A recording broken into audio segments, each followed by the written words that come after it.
नमो नमः। सर्वे कथं सन्ति? अहम् इदानीम् आगच्छामि जगन्नाथमन्दिरं। जगन्नाथमन्दिरस्य मन्दिरं प्रति अहम् आगच्छामि।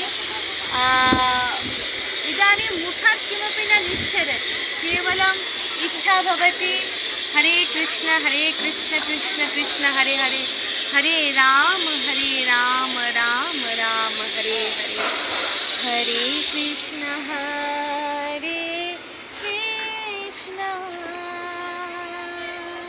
कृष्ण कृष्ण हरे हरे, हरे राम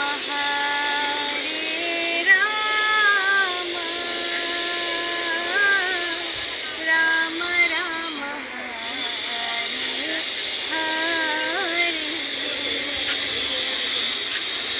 सर्वे पश्यन्तु बहिः कीदृशं सुन्दरं मनोरमं दृश्यं। केवलम् अहं किं वदामि, सर्वे पश्यन्तु। बहूनि उद्यानानि सन्ति, सर्वत्र उद्यानानि सन्ति इति कारणेन बहु रम्यं सुन्दरं दृश्यमपि लभ्यते। किं वदामि, परिवेशः अपि बहु सुन्दरः, शनैः शनैः पवनः वहति। नमो नमः।